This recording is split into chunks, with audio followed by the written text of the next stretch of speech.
About 10 years ago, I worked at a cemetery. The money was good and it was relatively easy. All I really had to do was drive around in my truck and make sure no kids were causing trouble. Every night was exactly the same, and by then I'd already gotten used to the creepy nature of the job. After a normal night of work, I got off around 6 a.m. and headed home.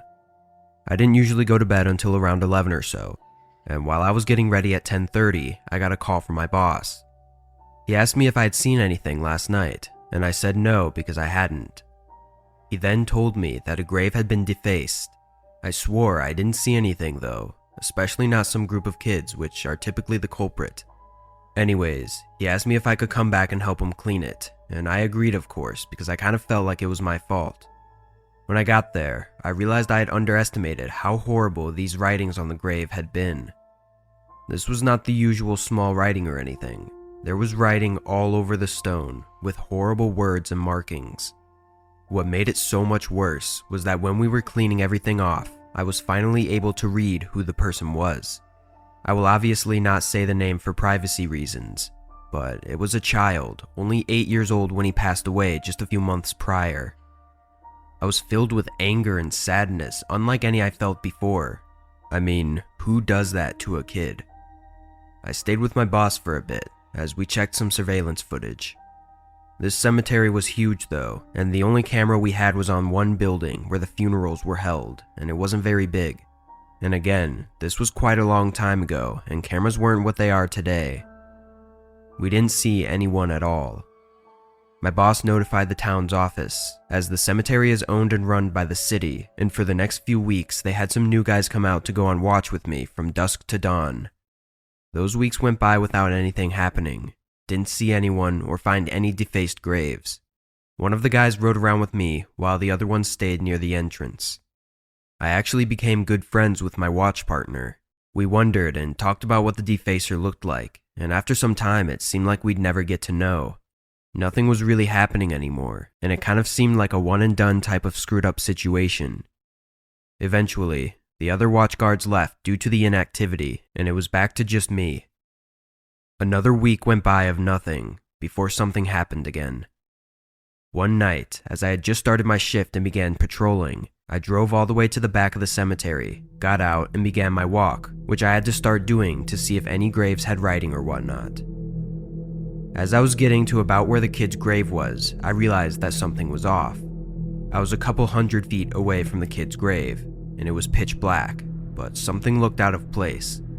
I stared in that direction for a whole 30 seconds, getting a little creeped out even. Then I started walking closer, shining my dim flashlight all around the area. Once I was just 100 feet away, I shined my flashlight again at the kid's grave. The light barely reached that far, and in the dim, foggy darkness, I could see a black figure laying on the ground completely still next to the grave. Obviously, I was horrified. I didn't know if it was a dead body that had been dug up or a living person trying to hide. I stepped closer slowly, and once I was maybe 40 or 50 feet away, I almost got a heart attack as the figure jumped up and sprinted into the dark field of graves, completely disappearing in the darkness in just a few seconds.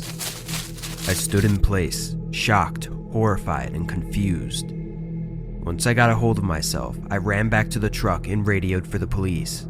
Then I went back over to the kid's grave. I warn you, what I saw was really disturbing. In front of the gravestone was a hole. It wasn't a big hole, nothing done from a shovel, but more like someone's hands. It didn't even go very deep, maybe just a foot. Either way though, someone had tried to dig up this child's grave with their bare hands, and it made me sick. I'm not sure what the person was trying to achieve, and unfortunately we never figured out who did it, but rest assured it never happened again. The town hired 2 new people permanently, and one of us always kept watch over that grave specifically, while the other 2 scouted the area. The city also had more people on watch throughout the day as well. To this day, that's been by far the worst thing I've seen while doing graveyard work. No ghosts, no creatures, just horrible human beings.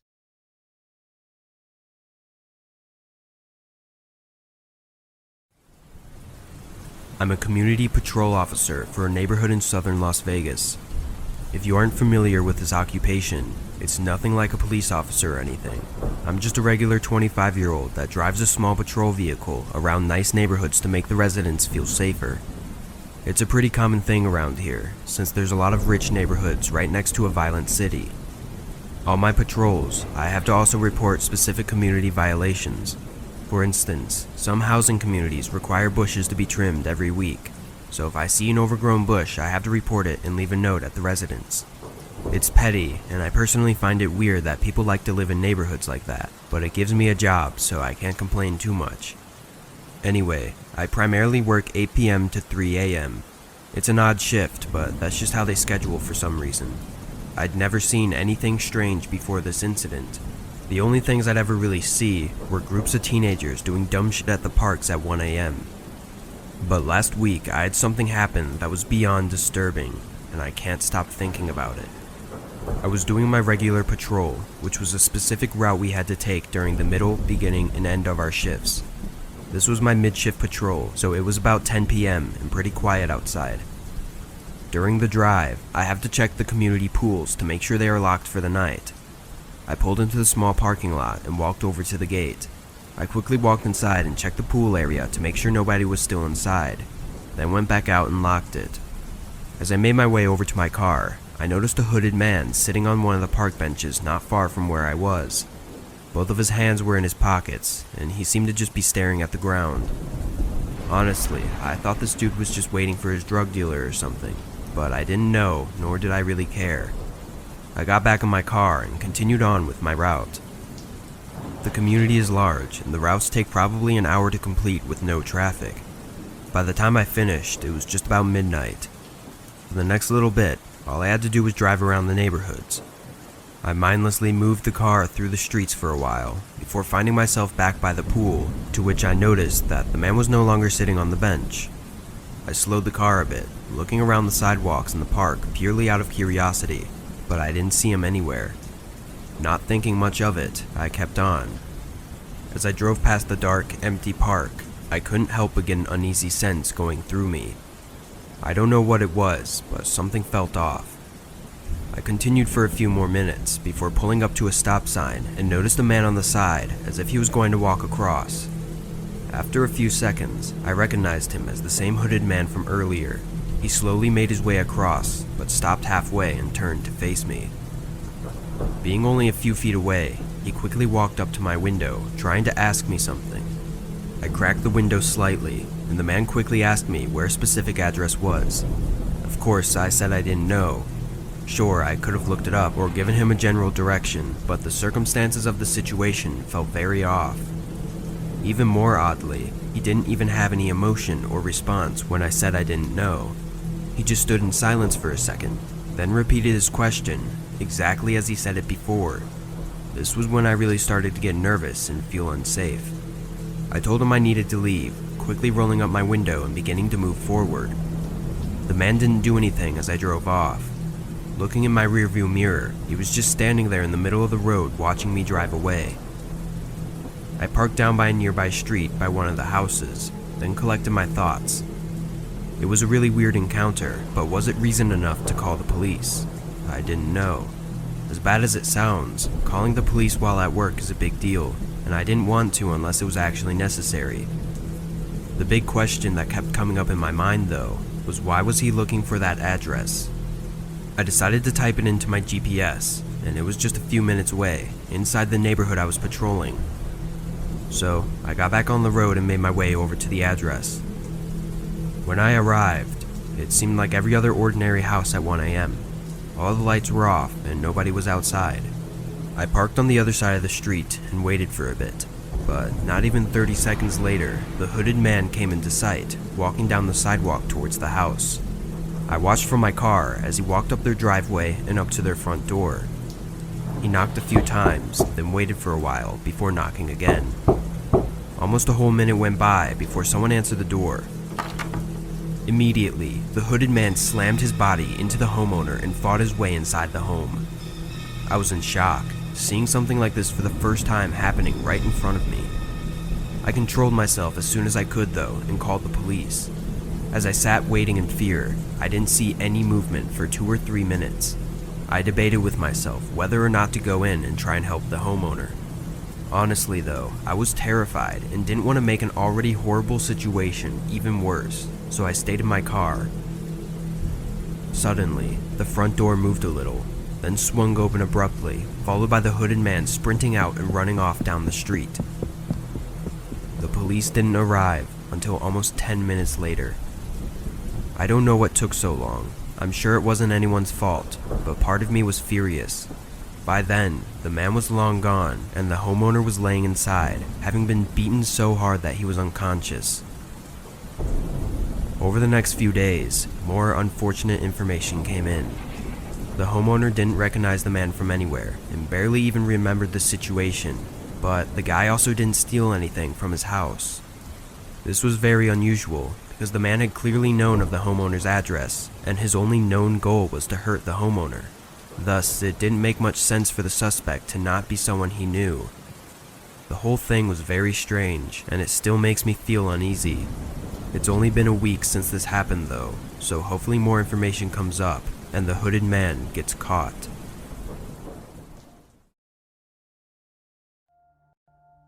I had recently graduated when this occurred a few years ago, and was taking full advantage of my summer vacation.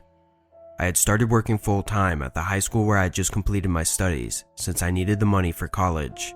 My family had asked me to accompany them to my grandparents' home in Virginia, but I had declined because I had already purchased tickets for a concert that was set to take place on the very day we had to depart. I didn't mind staying behind at all. I mean, what 18-year-old doesn't want a house to themselves for a full week? Furthermore, I had no concerns that my neighbors would complain about the parties or cause me any kind of inconvenience because most of them were gone as well. I had a strong desire for some fried chicken that day, which took me out of the house. On my way back, there was an accident on the main road, causing a whole line of traffic, so I had decided to take a shortcut and was relying solely on Google Maps to get me home. I noticed a light turn on as I passed a mechanic shop along the route.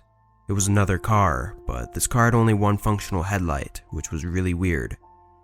I distinctly recall finding it really odd that this automobile had abruptly turned on its light as I was passing, and I was even more alarmed when it departed behind me. But I was aware that I have a tendency to be paranoid and that I frequently wonder if someone is watching me and whether they have malicious intentions. I dismissed the idea as a weird coincidence and moved on.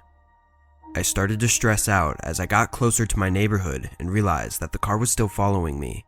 My fear was increased by the fact that I was low on gas at the moment.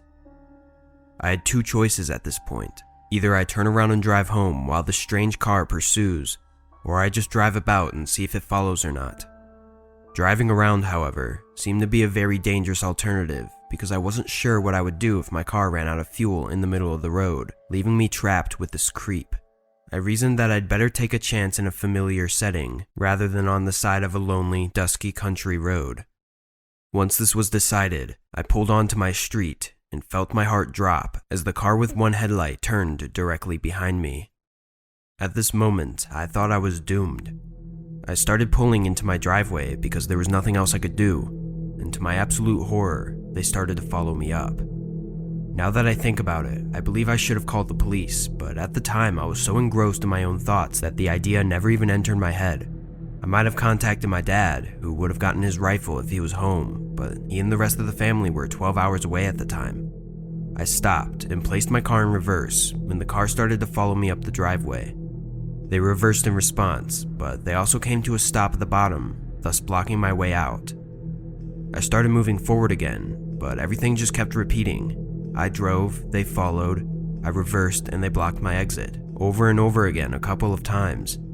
Finally, I hurriedly pulled further up the driveway and swung my car around to confront them. They had already covered more than half of my driveway by this point. I was afraid, alone, and furious. I opened the car door and stepped out with my small pocket knife firmly in my right hand, and my headlights blazing directly into their face. Because I've always been naturally paranoid, as I've already mentioned, I used to keep a small knife between my seat and the car door. I shouted at them, holding the knife out. I merely hoped that they would be panicked. I think they might have believed I was a girl or weak, or maybe had not expected me to react so aggressively. They backed out of my driveway gradually and slowly made their way down the street. but then they parked their car by a neighbor's house down the road, and through the darkness, I could see someone get out. It was at this point that I began to think more clearly and quickly ran inside and called the police. I then went over to the front window, looking out at the dark neighborhood streets, but couldn't see any movement. My adrenaline was fading, and I began to panic even more than I was when I was standing in the driveway. Just then, footsteps were heard running around the outside of my house, followed by a nearby window shaking as they tried to forcefully open it. I was terrified and losing my mind in the panic of the moment. The man continued to run around the house, testing every door and window, trying to force them open. I knew I kept everything locked, but I was worried he may still find a way to break in. I ran upstairs and locked myself in the bedroom, then called 911 again to ask for an update. I was thankful to hear that they were in the neighborhood less than a minute away. The man began banging against the front door, yelling for me to open it. 2 cop cars pulled into the driveway just in time though, and surprisingly, the man didn't run or anything. I watched through the windows as they put him in cuffs, then I made my way outside to greet the officers. The guy was trying to convince one of the cops that he wasn't doing anything wrong, but of course the cop wasn't buying it. Anyway, long story short, it turned out the man was heavily under the influence of both drugs and alcohol at the time. He never explained what his plans for following me or trying to break into my house were, but considering his state, it couldn't have been good. Luckily, I don't have to worry about seeing him for a long time.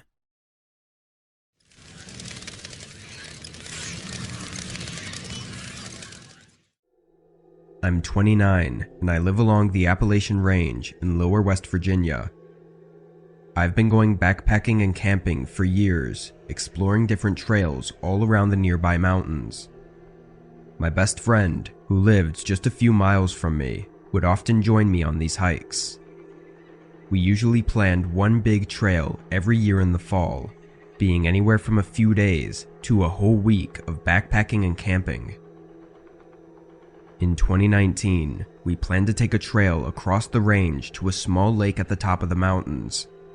In the days leading up to the trip though, my friend had to call it off because of an emergency at his work.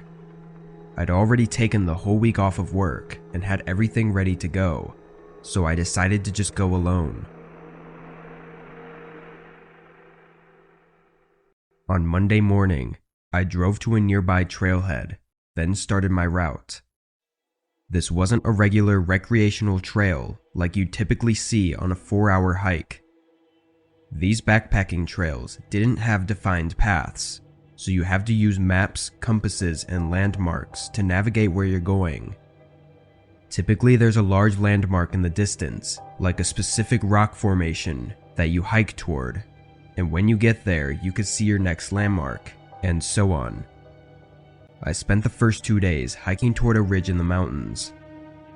When it got dark on the second day, I set up camp several hours from reaching the ridge. I pitched the tent and got a fire going, then heated up some of the food I brought in my bag. The sun had already set, and it was around 8 o'clock when I laid in my tent to rest and read. I left the fire going, planning to put it out before actually sleeping. 20 minutes into reading, and through the fire crackling outside, I heard the strong sound of a stick snapping right behind my tent. I jolted up. My first thought was a black bear, possibly having smelled the food I cooked earlier. I didn't hear anything else though. I crawled out of the tent and shined a flashlight into the tree line behind my tent. Nothing. I called out aggressively to scare away any predators, but again, there were no sounds of anything running away. It was really strange because the stick snapping was very distinct, definitely being from something stepping on it. I stayed outside the tent for a while, looking around constantly before putting out the fire and going inside. I found it really hard to sleep that night because I was so focused on listening for more sounds. In the morning, I was almost surprised to have even slept through the night. I packed my tent and everything else at the campsite, then continued along until I reached the ridge.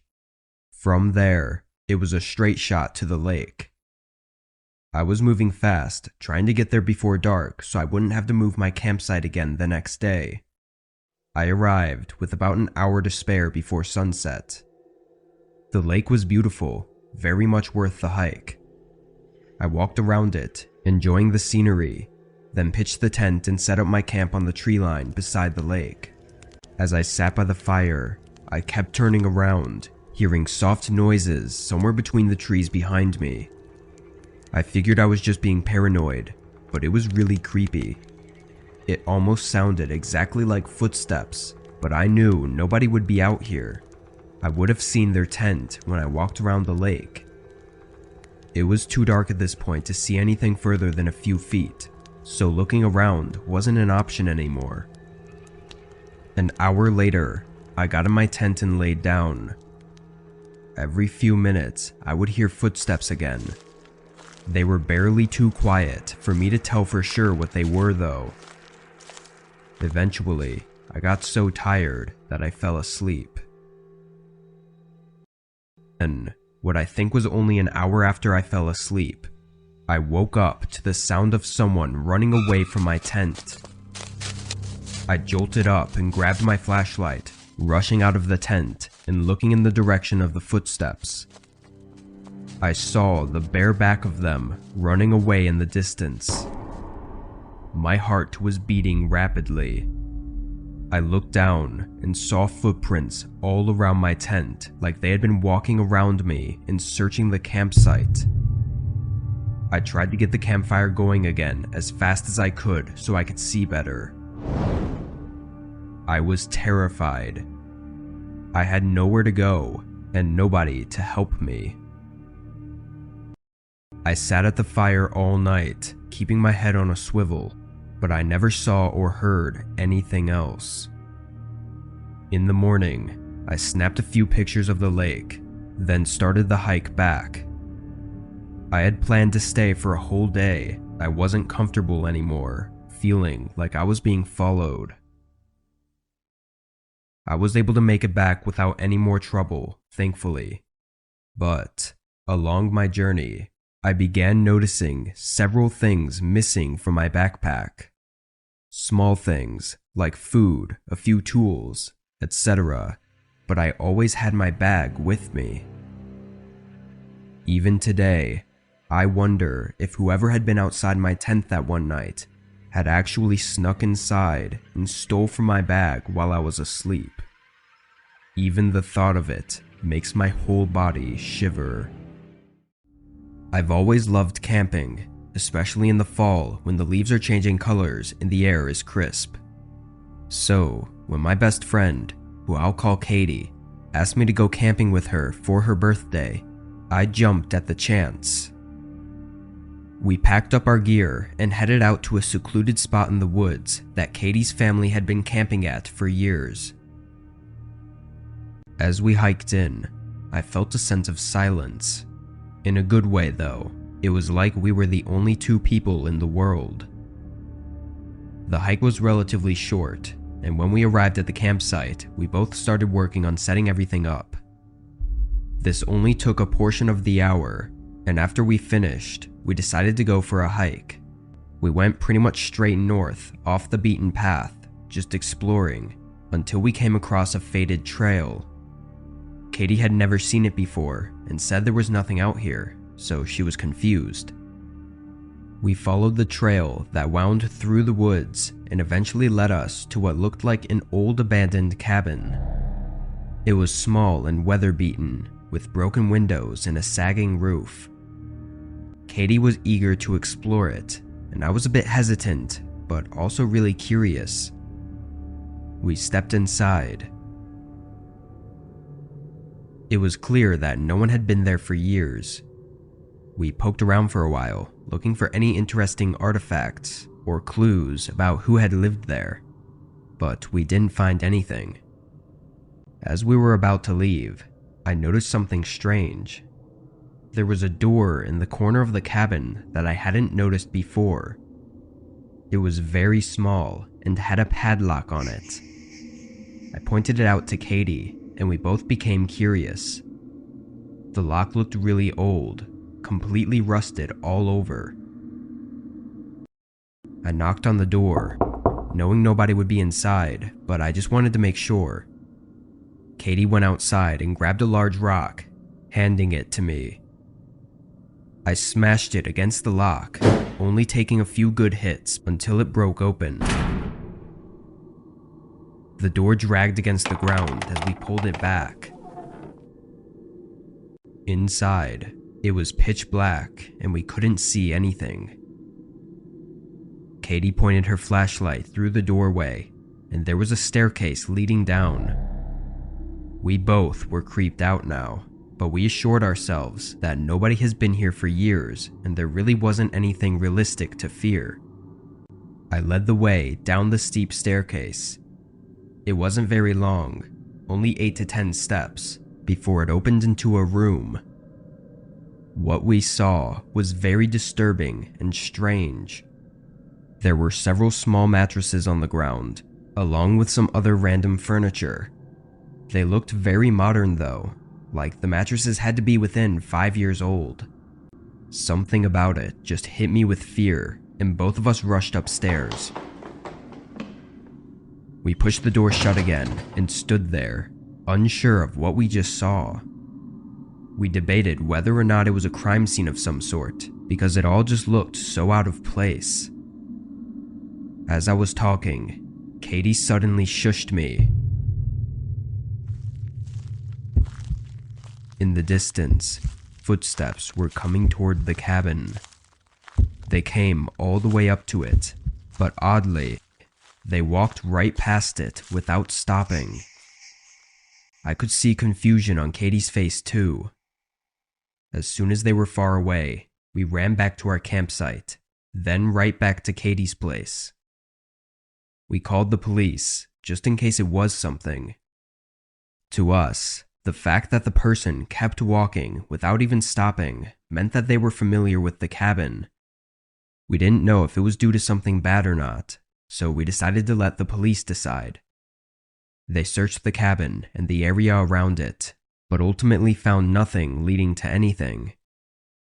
They said it was really strange, and even seemed like it had to be something bad, but there just wasn't anything justifying that. It ended up becoming a big thing in our town for a while, having the community talk about every possibility and theory of what the cabin was used for. The city even had the cabin torn down because they didn't want people visiting it. It still has never been figured out, and it probably never will, but there's just something in me that knows something awful happened there.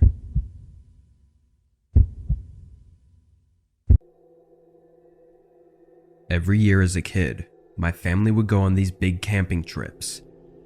I was always really excited because we lived in Arizona where there's pretty much nothing, and we'd camp in Washington. Seeing trees and grass was my favorite part, but I also got to see all my cousins, and even though we only saw each other a couple times a year, we were really close. My favorite cousin, who was more like a brother to me, was Luis.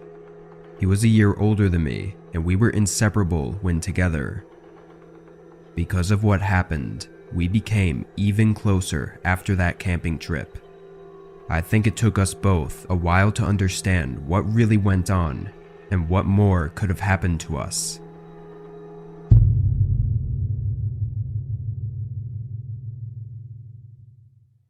It started when we had been there for 2 days already. Most of our family was either in the lake or by the campfire talking. Luis didn't like to swim, so we decided to play in the woods instead.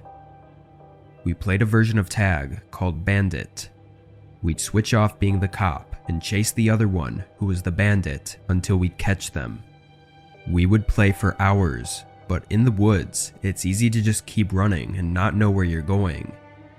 We tried our best to stay within viewing distance, but when Luis started chasing me with a huge stick, I guess my adrenaline kicked into hyperspeed. I don't know how long I ran for, but eventually, I ended up at an old-looking trailer. Luis wasn't far behind, but I remember him throwing the stick down, his focus now on what we both assumed was an abandoned trailer. We discussed investigating it further, and I'm not really sure why, but we decided not to. We started walking back, but we didn't really know where we were going. Probably about 10 minutes into our walk, we saw a couple coming towards us, pushing a shopping cart full of stuff. The woman approaches us and is really nice, while the man stayed back. She asked if we were lost, who we were with, our names and ages, and I remember when we told her how old we were, she looked back at the guy and then to us again. She told us we don't have to be scared, and she'll help us find our way home after they drop off their stuff at their campsite. She said we could also make s'mores if we wanted. Luis and I were hesitant, but she seemed really nice, and it was still daytime, so for some reason that made everything way less suspicious. In my 7-year-old brain, bad people only do things at night, so we were fine. We walked with them for a while, following them back to their camp. While her and Luis were talking, I glanced over at the shopping cart. It was filled with a bunch of rusty metal things, and what looked like to be nothing new. Nothing was in bags. Everything just looked like trash they'd found somewhere. I started to get really uncomfortable, and I could tell Luis was too. Every time I'd look over at the guy, he was never smiling, and sometimes he'd be staring at me with a blank stare. This was 18 years ago, and I still remember how creepy he looked. We walked a bit further until the trailer came back into view, and the woman grabbed Luis and mine's hands and asked if we were excited for s'mores. Suddenly, I heard Luis's name being called, and then mine. We all stopped for a second, and the lady squeezed my hand a bit tighter. She asked something to the guy along the lines of what they should do. He responded, but I don't remember what he said. The lady started to turn us toward the trailer while holding us tighter and tighter. She started to speed up as well, into sort of a fast walk. I looked back and saw my sister through the trees. Without hesitation, I yelled her name, and the lady immediately let go of my hand. Luis and I ran to her as she made her way towards us. My sister yelled to the others that she'd found us. My mom and dad thanked the couple who had told them this elaborate story on how they've been trying to find our parents for a while now, and that we're such sweet boys and everything. I remember my parents inviting the couple over for burgers, but thankfully they declined. I think because the lady was so nice and that we were found safe, that my parents didn't think twice. I do recall my dad and uncle talking about how creepy the guy was though. My cousin and I ended up telling my sister who found us that the couple was weird, but I don't think she understood what we meant. It wasn't until my cousin and I were old enough to understand that some people have really bad intentions. We talked about it again in depth, and we both came to the conclusion that by the looks of it, they were tight on money and were probably going to sell us or something. For years growing up, I had kept this from my parents because I was supposed to be the strong man of the family, and thinking about that time made me feel gross and preyed upon. Luis also felt embarrassed, as he was older than me and felt he had failed to protect me. We eventually told our parents a few years ago, but I wish we had told them immediately, and maybe something could have been done. Nowadays, I never let my kids out of my sight, and always let them know that they can tell me anything without fear of being judged, especially my son.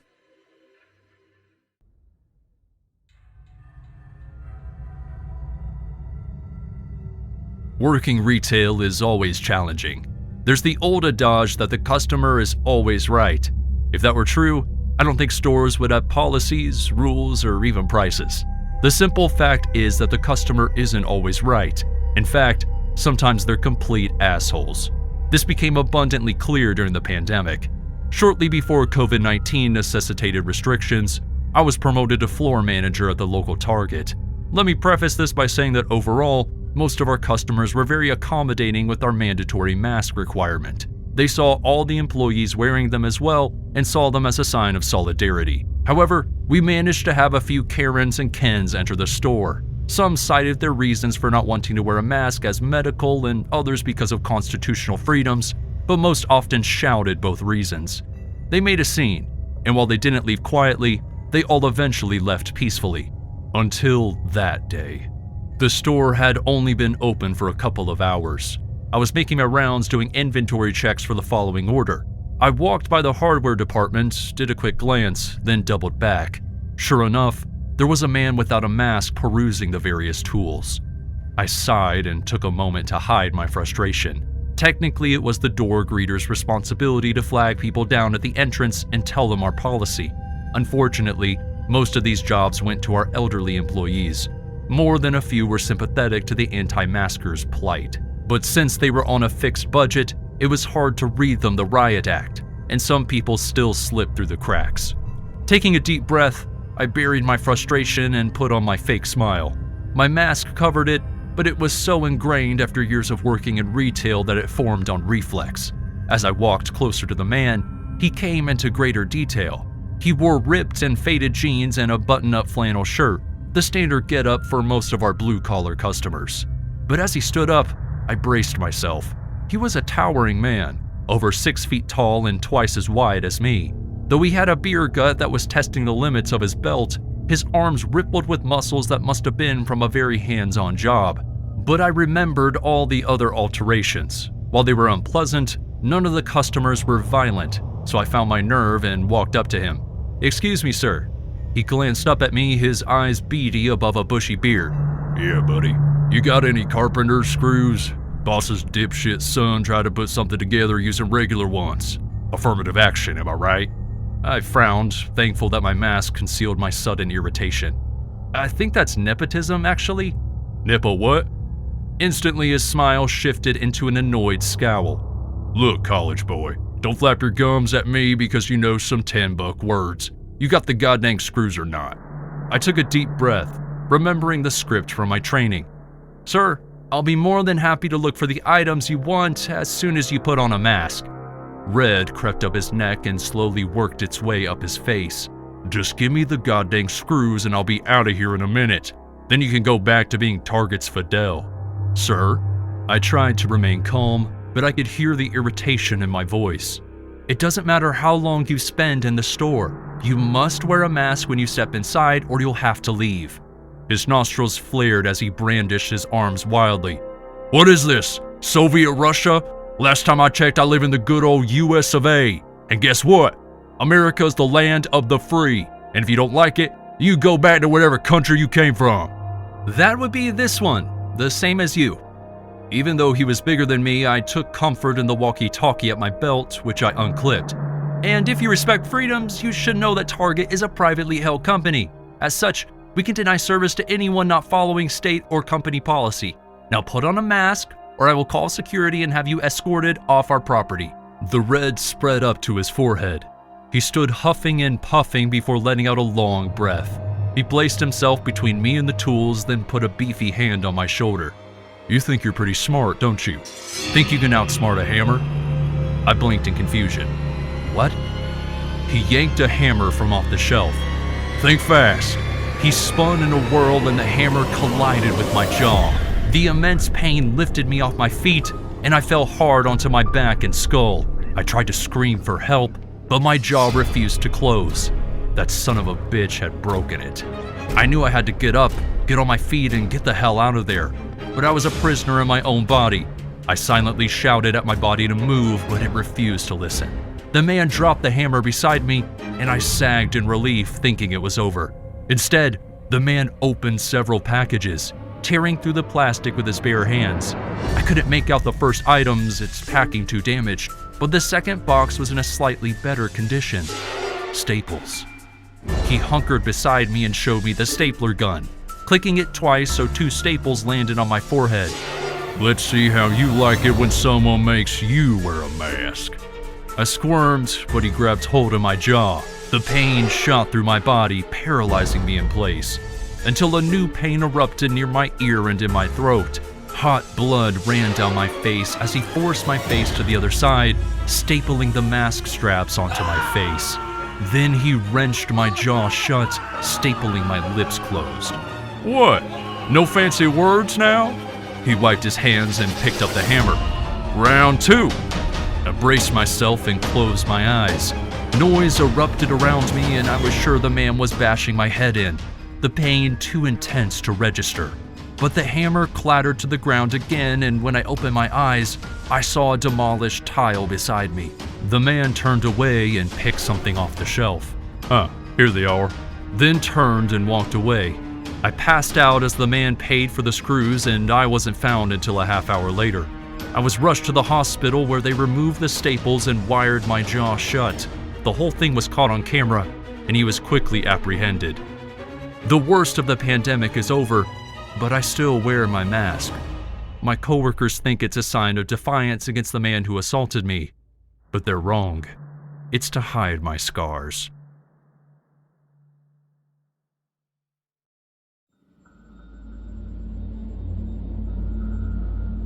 I was on a solo vacation to Oregon this year toward the end of winter. I had some extra vacation days at work, so I was just trying to use them up. The city I stayed by was small, but I really wasn't there for that. I wanted to be in the beautiful nature that Upper Oregon had, not in some crowded city. The small city had a few hotels, but they were strangely really expensive, which was why I went with an Airbnb. It turned out to be a decent ways away from the city too, which was a benefit in my eyes. The only downside was that it was a guest home, meaning there was a main house on the property that the owners lived in right next door. It wasn't the isolation I wanted, but it was better than being in a city. I arrived at the Airbnb late at night, tired from my long drive. The house was surrounded by a dense forest, which made it difficult to see anything beyond the faint glow of the porch light. As I approached the door, I knocked softly. The host, a friendly woman in her 40s, greeted me at the door and led me to the guest house. She gave me the key and showed me around the room, explaining how to use the various appliances and where to find extra blankets. We made a bit of small talk, where she told me that she'd lived here alone for 15 years and talked about the wildlife and everything. After she left, I settled in and made myself some food. As I sat at the kitchen table, I realized the glare from the moon was lighting up the whole house, and that's when I noticed that there were no curtains on any of the windows. It was odd, but I didn't think too much of it at the time. As I got ready for bed, I shoved an extra blanket over one of the windows to help block some of the light, but it didn't really work too well. The bed was pretty comfortable, but I had some trouble sleeping, waking up a few times because of a strange smell that the room had. I opened the window to let in some fresh air, but I'm pretty sure the smell was stained into the wood or something. I hoped I'd get used to it after a day, but I never did. In the morning, I woke up early and had a bowl of granola for breakfast, but while I packed my hiking bag, I got startled by the woman standing at the front window. She smiled and waved once we made eye contact. I opened the front door. She asked how my night was and if I had any problems. I said no to be non-confrontational, and she left. I got my bags together and drove out to a nearby hiking trail. By the time I got back to the Airbnb, it was late, maybe 9 o'clock. I pulled up the gravel driveway and started walking to the door when I saw the woman quickly walk away from behind the guest house. I stopped and waited for a second, a little weirded out, then kept walking and went inside. Nothing was out of place, so I didn't bother worrying about it. I went to bed a half hour later, not even bothering to cover the window again. But after just a couple minutes, I heard the distinct sound of a car coming down the gravel driveway. It pulled all the way up to the house and stopped. Someone got out, and I heard the woman greet them. They were whispering, standing outside still. I couldn't hear what they were saying, but I could tell the other person was a man from the sound of their whispers. I heard them begin walking, not into the main house, toward the guest house I was in. I opened my eyes wider and paid more attention, hearing the footsteps come closer. I looked around at all the windows frantically, feeling vulnerable like I was in a cage. Whoever was out there walked around the house slowly and stopped by the back wall. I had my eyes fixed on the window in that direction for what felt like forever, waiting for them to leave. Then, I saw the faint glow of their eyes in the corner of the window, looking back at me. I jumped up and they ran. I quickly checked out the window, seeing someone get into a truck and driving away. I immediately packed everything up and got in my car, seeing the woman come outside and try to wave me down as I drove away. I didn't stop until I got home. I don't know what happened or was happening, but something was very wrong. After a few days of thinking about it, I ended up looking into it myself, searching up the house and the woman living there. I found her Facebook account showing that she was married and had been for 15 years. I didn't find much else, but she had told me that she lived alone for 15 years, so something strange was definitely going on. It's been 4 months since, but I still think about it a lot, wondering what the woman was hiding, why the place had such a strange smell, and what the man was trying to do.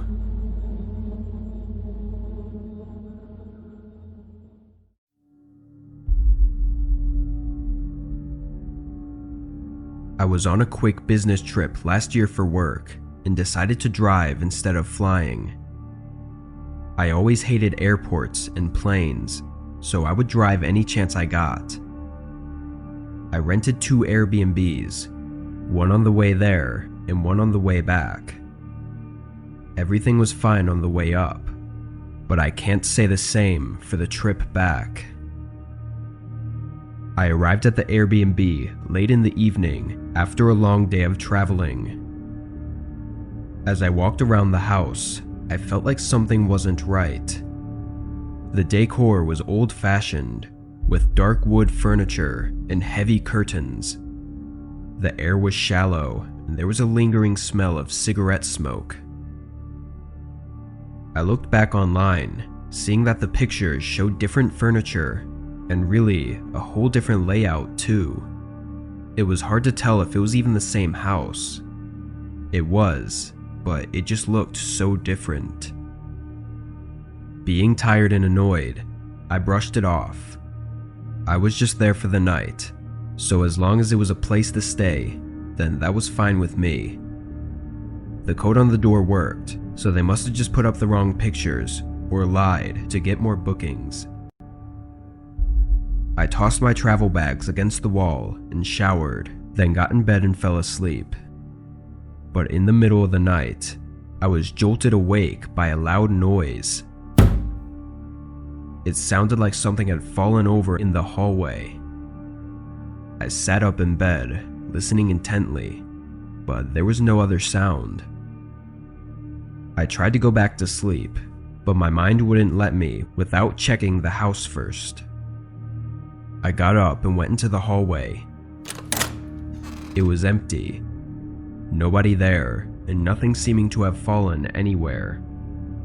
I checked the other rooms just in case, but again, there was nothing. I went back to the bedroom, and as I walked in, I caught a glimpse of something moving into the bathroom. I froze. It was silent until a figure stepped out of the doorway. He was tall and thin, looking starved and feral. "Wallet," he said firmly. I fearfully pointed to my bag against the wall, seeing a kitchen knife in his hand. He picked up the bag and slung it around his shoulder, then told me to go into the hallway. As I stepped back, I noticed another man standing at the end of the hallway, looking similar to the other. They both stared at me, like hungry wolves ready to attack at any moment. "Please, just let me go," I said softly. The man in the hallway turned and looked at something around the corner, and my instinct took over, making me run for the front door. I got out and sprinted down the road, making it to a gas station and calling 911. The men were gone, but the cops hinted at robberies and attacks being common in the area. Seeing the neighborhood in the daytime, it was much more apparent. I'd never been there before, so I had no idea that I was staying in a bad area. I never even thought an Airbnb would be in a bad area. The most horrifying part was when I was running away. I swear, I heard more than just 2 sets of footsteps chasing me.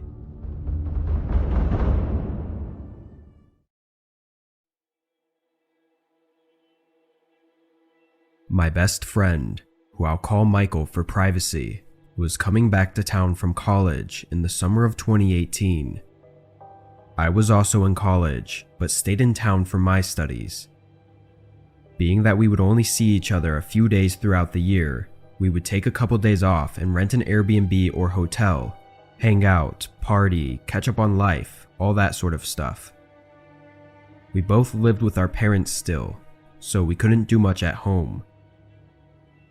Anyway, we found a little cottage nestled in the woods, with a cozy fireplace and a great view. It seemed like the perfect spot for a weekend of relaxation and catching up. Plus, it was way cheaper than any of the other Airbnbs and hotels. It was located about 2 hours from where we were.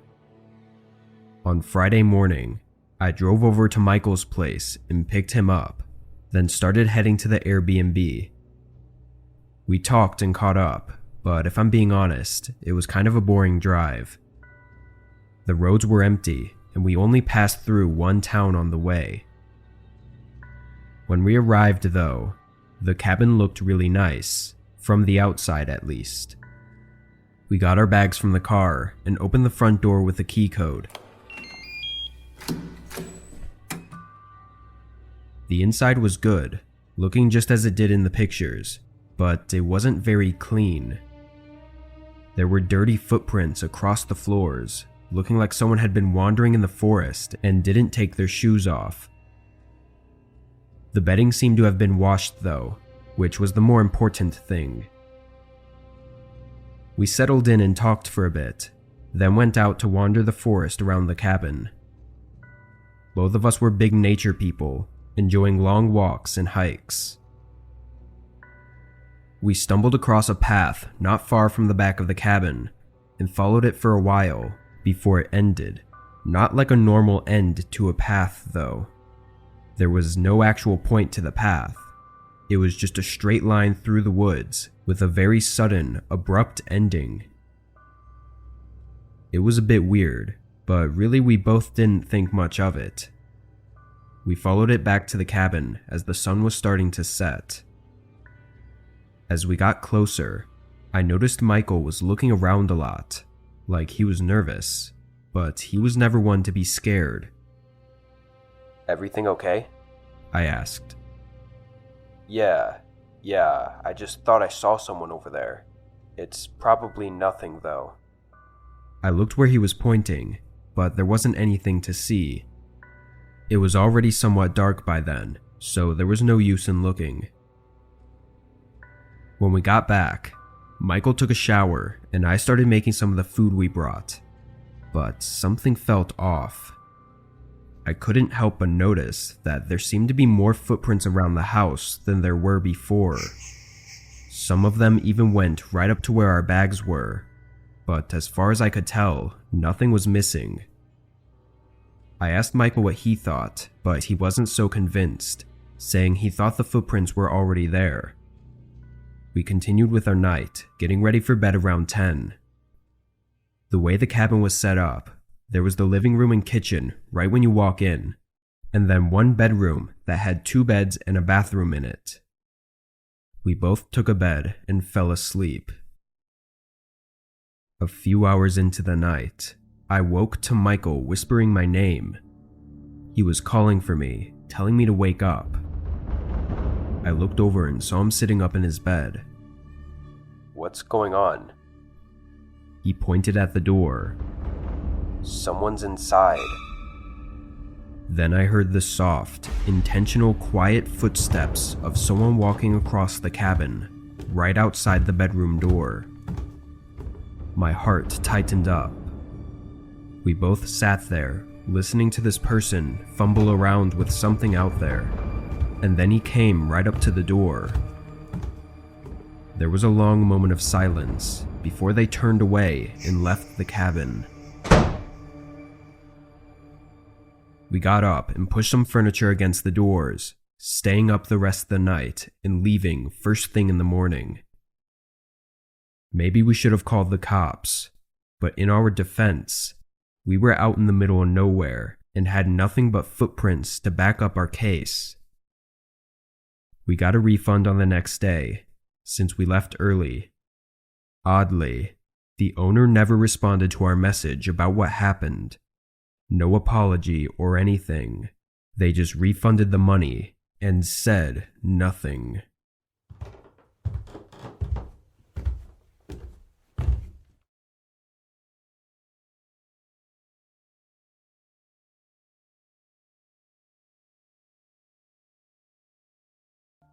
I used to work at my dad's restaurant when I was in my later teen years. It was just a regular local place, but was open until 2 a.m. every night. During high school, I would only work after school until 8, but once I graduated, I started working the closing shifts to save up money for college. The restaurant would be surprisingly busy at night, all the way up until closing. Mostly it was just people picking up online orders, but sometimes groups of friends would come in and hang out at one of the tables while they ate. I definitely preferred working at night though, as I would be the only one there and didn't have to listen to my dad bossing me around. Anyways, after 6 months of working nights, things started to get pretty weird. It was almost closing, around 1:45 a.m., and I was in the back cleaning when I heard the door ring. I finished up what I was doing and made my way to the front counter.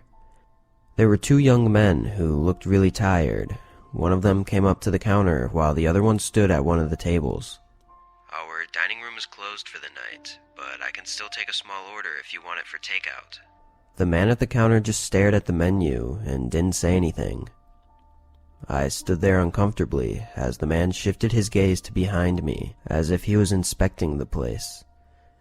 A few seconds later, the man by the table quickly walked out and the other guy followed. It was definitely the weirdest encounter I'd probably had, and I couldn't really think of any reasonable explanation.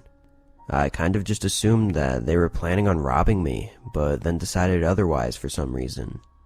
The next morning I told my dad about it, and he said I could start locking the doors at around 1:45 for the next few days.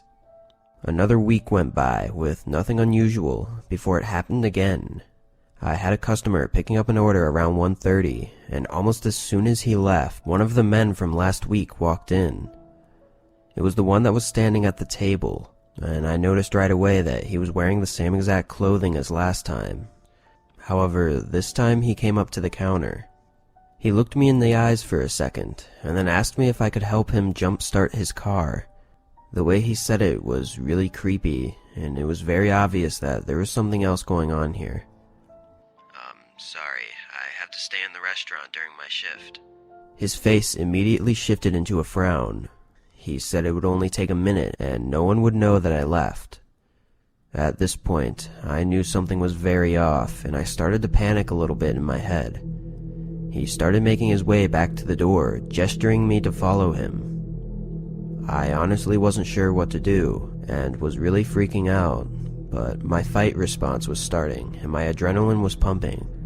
It's worth mentioning that I'm not really that big of a guy at all, and this man was much larger than me. Plus, I was pretty confident that the other guy was nearby too, probably ready to jump me if I didn't comply.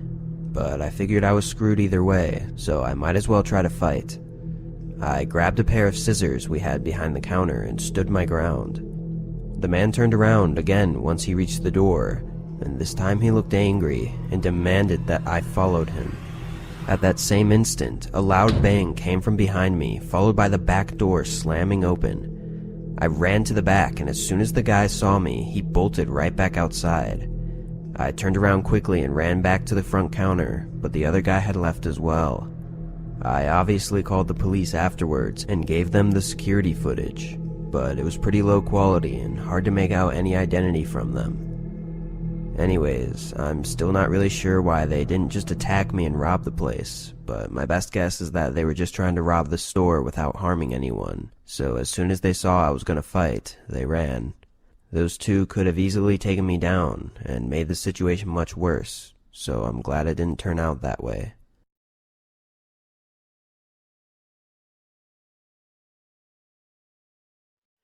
I have a little Jack Russell dog named Maggie, and she has a lot of energy, so when we go for walks, it's not uncommon for them to spread to the 2-hour mark. This particular day, I got home from work around 5:30, and the sun doesn't usually set until 6:30 or 7. Almost immediately after walking through the door, I put her leash on and quickly changed, and then we headed out. The walk went as usual, as Maggie just took me in whichever direction she wanted to walk in. Things didn't start to take a turn until about an hour in, when the sun was almost fully down, and unfortunately for me, I had walked further than I'd realized. If you take your dog for long walks, you know how easy it is to zone out, especially if your dog rarely stops to sniff. We had walked in a direction I had taken normally, but the particular street I was on was unfamiliar, but I still knew the general direction home. I started to turn around, but Maggie was standing still, and then she began whimpering softly, and that's when I saw it. Through the soft light of the sunset, I could make out a huge coyote staring at us in the middle of the street. It was roughly the size of a golden retriever, with matted fur, and with its mouth partially opened, you could see its disgusting sharp yellow teeth. I knew exactly what it wanted. I picked Maggie up and started walking the opposite direction. I was a bit fearful, but for some reason I thought it would just go away. I didn't know these streets very well, but what I did know was that I had to keep moving. As I quickly continued, the coyote slowly followed, keeping its distance still. But the darker it got, the more scared I became, and after walking down random neighborhood roads in the darkness for a while, I came to the horrifying realization that I was lost. All the turns had messed with my sense of direction, and I had no idea which way to go. Through the darkness, I could now see the glowing eyes of the beast, and could now hear it yipping and howling. As I walked further through the dark neighborhood streets, every few minutes another set of glowing eyes would appear behind me, and even more, louder howls. I could tell they were getting closer too. I was absolutely terrified at this point, trying to hold back my tears as I was panicking and fearing for both mine and my dog's life. Every once in a while, I'd pass a streetlight and look behind me, revealing the entire pack walking slowly with their heads down, watching my every move. After almost 45 minutes of being followed, I began tiring, and I knew I was far from the safety of my home. Maggie began whimpering louder too, which made me even more emotional as I knew that she was aware of what may soon happen. The howling and yipping became more frequent, growing louder and closer. I looked back one more time to see all of their eyes staring at me from only 30 to 40 feet away. But suddenly and strangely, they all began to separate, moving to the sides of the road. A few moments later, a small car slowly makes its way between the crowd of coyotes and stops right next to me. A lady rolls down her window and asked me if I needed help. I was so thankful for her and told her to please take me home. There are almost no circumstances in which I would willingly get into a stranger's car, but I really had no other choice. The lady was really nice and seemed terrified for me. I was crying at this point, knowing I had just been moments away from a grueling attack. She kindly dropped me off at my house, which was almost 20 minutes from where she picked me up. I live in a nice neighborhood, one where you don't have to worry about your house being broken into or carjackings. The only growing problem in our neighborhood, and many neighboring ones as well, is coyotes. It's been a few years since this incident happened to me, and as time went on, there became more and more showing up around town, getting bigger and stronger. The public knows to be cautious, especially in parks where there are tons of trees and places for them to make home. Signs were put up letting people know of the popular areas where anywhere between 3 and 20 have been spotted. There have been news stories coming out, such as groups of coyotes leaping over fences and taking small dogs, and larger animals being found torn apart in kids' parks. Very sad stories, and some even a little scary. But you never think of coyotes as being an immediate danger until you're being followed in the middle of the night by a pack of the hungry and merciless. I lived in a small apartment for most of my 20s, as it was all that I could afford since I lived alone. My complex was small and only had 6 total apartments in it. Most of the people living there were older and retired, and kept to themselves. I actually liked the fact that I didn't have to interact with any of them every time that I needed to go in or out of the complex, as I'm usually in a rush or just not in the mood to socialize. Anyways, I lived on the top floor, and the room across from me had an old couple living there for almost 2 years before they moved out. I never talked to them, so I didn't really care, to be honest. But several months go by before someone new moves in, and another 2 weeks went by before I actually met them. I was getting ready for work one morning and preparing my packed lunch when I hear the neighbor's door open. I didn't think much of it until another minute went by and I realized that I never heard the door close. I finished getting ready and put my shoes on, then opened my door to leave. I immediately noticed that the neighbor's door was still open, and a tall man in his 40s or 50s was standing right outside the door facing me. He smiled and introduced himself. I faked a short smile and told him my name, then said I had to go to work and began walking past him. But as I started down the stairs, he asked me to come in for a little bit and have breakfast with him. This was really weird, as I had just told him that I needed to go to work. But I just said sorry and continued down the stairs and out of the complex. While I was at work that day, I thought about how strange the interaction was. Thankfully, when I got back home, I was able to get into my apartment without any interactions. But the next morning, I woke up to a knock at the front door. I was really annoyed because I had work today and now I was up early, but I quickly got dressed and opened the front door. My neighbor was there, but strangely he was standing right in front of his open door again. He asked me to join him for breakfast again, to which I obviously declined and told him in a more aggressive manner to not knock on my door so early. The man didn't seem very happy about my answer and just kinda stood there. Then he said that I didn't have to leave for work for a while and I had enough time to eat with him. I knew that there was something wrong with this guy, as there was a lot about that response that was creepy. I firmly said no and then backed away and closed my door, making sure to lock it. Again, the more I thought about this guy, the more creepy and disturbing the interactions seemed. The rest of the day went by as usual though, and I got home around 6. I made some dinner and watched a movie, then got ready for bed around 11. I laid in bed for a while, thinking about my creepy neighbor and wondering what to do about it. I decided that if anything else happens, I'd contact the owner of the complex and have him talk to the guy. Then I leaned over and turned off my lamp and tried to fall asleep. But a few minutes later, I heard the neighbor's door creak open.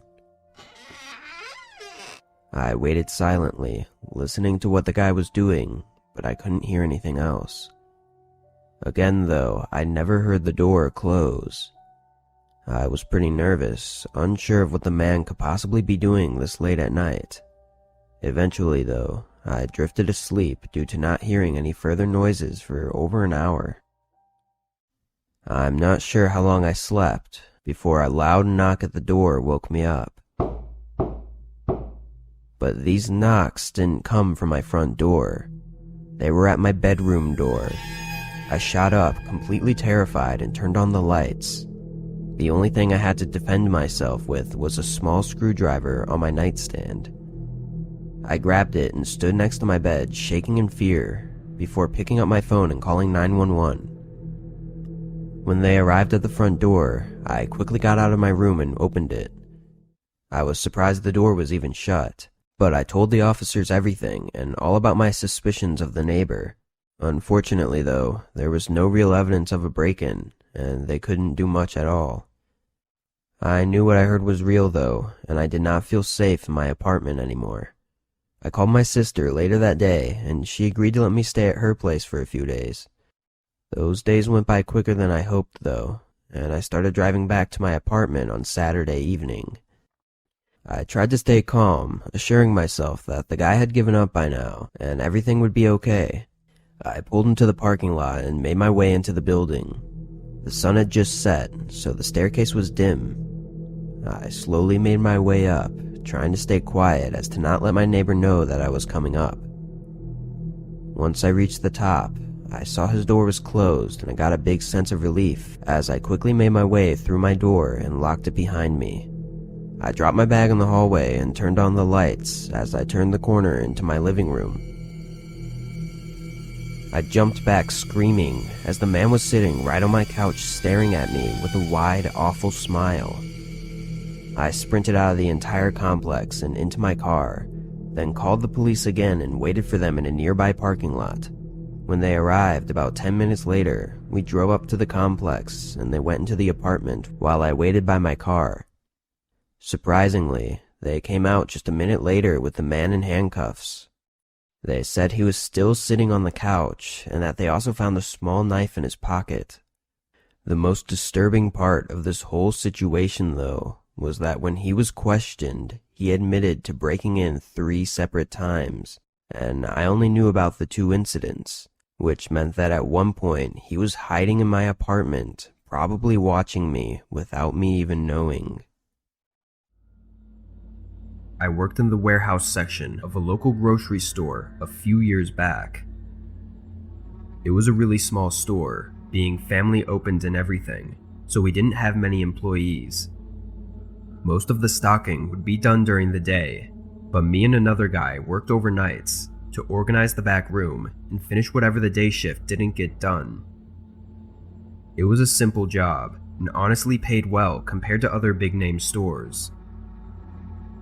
The only downside was that I would work alone 2 nights a week on my coworker's days off.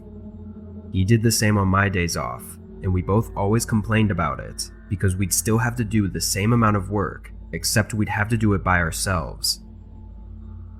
This happened on a Friday night, which was my coworker's day off. I clocked in at 10:30 and started rolling out the boxes to stock. I had my headphones in, listening to a podcast. Around 3 hours in, I finished the first set of boxes and went into the back to grab more when I heard a thud echo through the building. I pulled my headphones out and listened. The building made strange noises sometimes, but I'd never heard them that loud before. I went to the front of the store and looked down the aisles, but it seemed to all be normal. One thing to note is that the store locks the entrance doors at night, but the exit doors are those automatic ones that swing open when you walk by them from the inside. We always leave these unlocked, allowing you to actually pull them open from the outside. It takes a bit of strength and kind of feels like you're breaking the door, but the other stores I used to work at did this same thing too, so I assume it's a regular practice. To be fair, if you weren't a worker, you really would never know that they were unlocked, because a quick pull on the door wouldn't even make it budge. You really have to force it. Anyway, this always made me slightly nervous whenever I'd hear something. Seeing as everything was good though, I went back to work. I was in the aisle in the far left of the store, stocking beverages, when I suddenly saw a figure walk past the aisle. It was in the corner of my eye, so I didn't get a good look, but it was enough to make me jump. I pulled out my headphones again and quickly went to the front, looking down where I thought I saw them walking. They weren't there anymore though. I jogged across the store, looking down each aisle. I was sure I saw someone, but now it was like they disappeared. I even searched the back room and didn't see anything. I wasn't sure if I was just seeing things now, or if it was real. I went back to work, but I was a bit paranoid for the rest of the night, looking around often. I heard a couple more things throughout my shift, checking on them each time, but never finding anything. It wasn't until I talked to my coworker the next night that we decided to check the security cameras. He was technically the overnight manager, so he had access to the security room. We saw nothing unusual for the first hour, but then, around the 1 hour and 20-minute mark, a man could be seen entering through the automatic doors. He was wearing a large jacket and had one hand kept in his pocket the whole time. He walked around the store, sometimes stopping to watch me while I was stocking with my back facing him. It gave me chills watching this guy stare at me without me even knowing. We saw him knock over a box at the 3-hour mark, putting it back quickly and rushing to hide. This was the first sound I heard. After this, we took the footage to the police, but there were no identifying features, so it was worthless. Seeing that man stare at me with one hand in his pocket the whole time was such an eerie feeling though, looking like he was hiding a gun or something, deciding whether or not to do something terrible, or maybe he was waiting for me to catch him first. He never came back, at least not that I know of.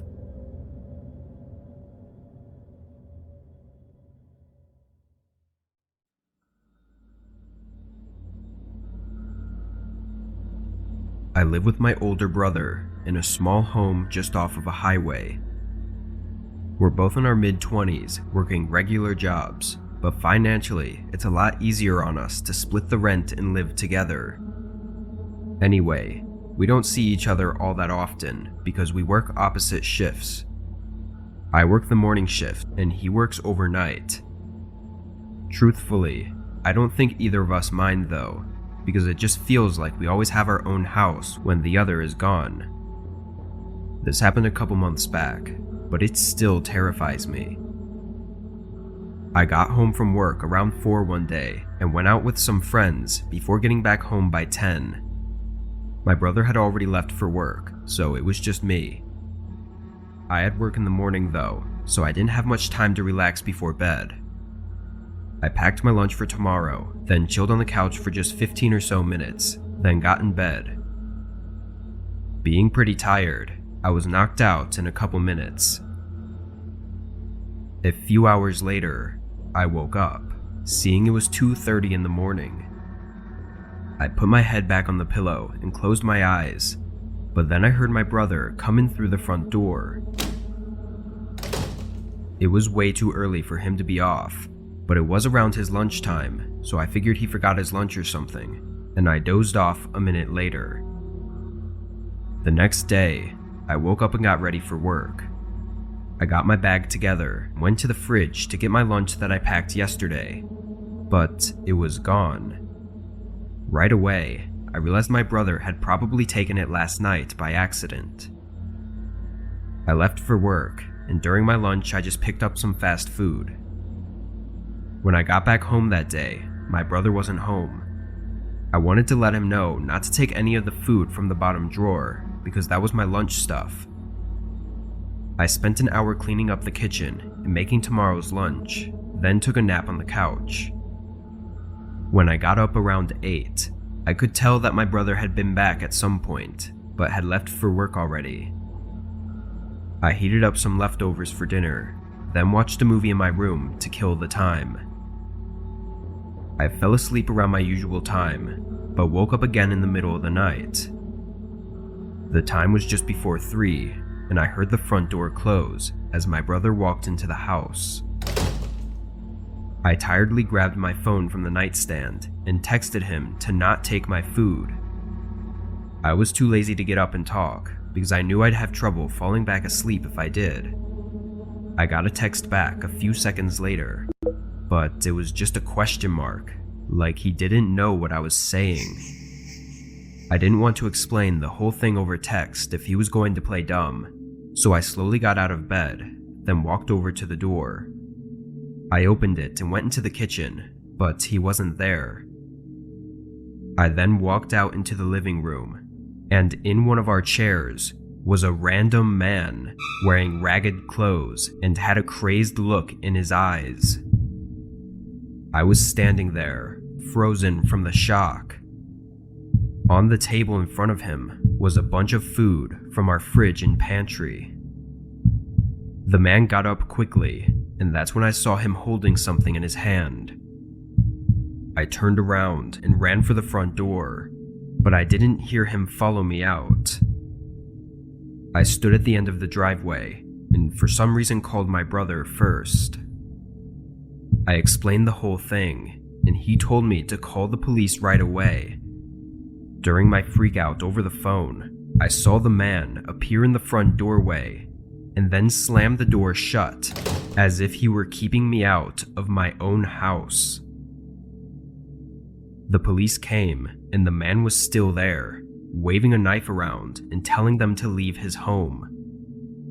They were able to detain him after a few minutes, but I watched them drag him into the car, and I could say for sure that this man was completely psycho.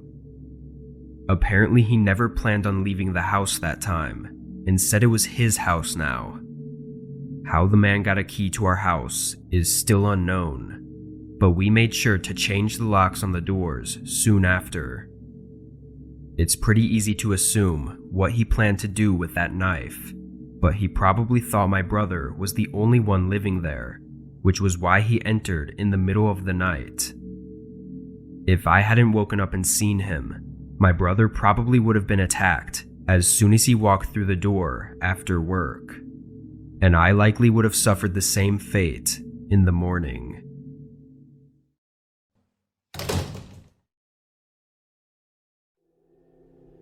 I was house sitting for one of my best friends last year. They had a few lizards and some fish that I had to feed, along with a bunch of houseplants to water. They were on a 2-week-long business trip, so I agreed to take care of everything while they were away. Their house was a lot nicer than my apartment too, so I was glad to do it. The first week went by, and it was great. It felt kind of like being in an Airbnb. But then one night, while sitting at the table in the kitchen, I heard a man cough right outside the house. It scared me because it was so close, being just outside the back door. I quickly walked over and turned on the outdoor lights to show that I was home. I waited a minute before looking out the window. Whoever was there was gone now, but why were they there in the first place? I stayed extra cautious for a while, but there was nothing else. It was a little past 7, and I had nothing to eat, so I went outside to go pick up some food, but as I was walking out, I noticed some footprints in the yard. The grass was pressed down, and there was a clear path they walked in. I followed them, going from the sidewalk to the back of the house, and then turning around and going back to the sidewalk. I got in my car and went out for food, but thought about it while driving. I couldn't come up with any reason someone would do that. It really just seemed pointless. When I got back to the house, I did a quick search for any more footprints in the grass, but didn't see anything. I went back inside and sat down to watch TV. After an hour, I was starting to get sleepy, so I shut it off and got in bed, sitting up on my phone for a bit. That's when I heard someone outside again. They were walking through the front yard. I listened as they went up to the front door and then went around to the back door. I got up, more alert now, as I heard the back door shifting around like they were trying to open it. I went to the top of the stairs and flipped the light switch, turning on the downstairs lights. The person stopped. I walked down a few steps, then leaned over the railing and looked at the back door. Nobody was there anymore, and for some reason, that terrified me even more. Seconds later, I saw shards of glass flying across the living room as I heard a window shatter. From where I was standing, I couldn't see it, but I immediately ran upstairs and into the bedroom. I heard a few coughs, then the glass crunching as they stepped inside. As soon as they were in, everything turned to chaos. It was like they were pushing everything over, hitting and breaking things. I called the police, but I feared they wouldn't make it in time to help me. After a minute of destroying the bottom floor, the intruder ran up the steps and went into one of the spare bedrooms, doing the same thing. Then he came up to the bedroom that I was in. He tried opening the door, but I had locked it. Instead of leaving, he started smashing something against it, trying to break it down. One of the panels from the door nearly flew off, allowing them to reach in and open it. The man stepped in. He was wearing a face mask and a hoodie, and was holding a metal baseball bat. I was in the corner of the room, holding back tears as he looked at me in rage. But then he looked away and started smashing the walls and furniture all around the room. He didn't even acknowledge me. He just went around me, destroying the entire room in as little time as possible. Then he ran past me and went into the next room before he finally went downstairs and left the house. I stood in that same spot, frozen, until the police came. My friend came back early the next day to deal with the situation, but basically everything in the house was trashed and destroyed, but nothing was stolen. The police said it almost certainly had to be someone she knew that had something against her, but she couldn't think of anyone who would do this to her. I tried to give a description of the man, but he was fully covered, so I wasn't of much help. The most terrifying part was that the man just ignored me, confidently unthreatened by me. To this day, whoever that was hasn't been back to my friend's house, and their motive still remains unknown.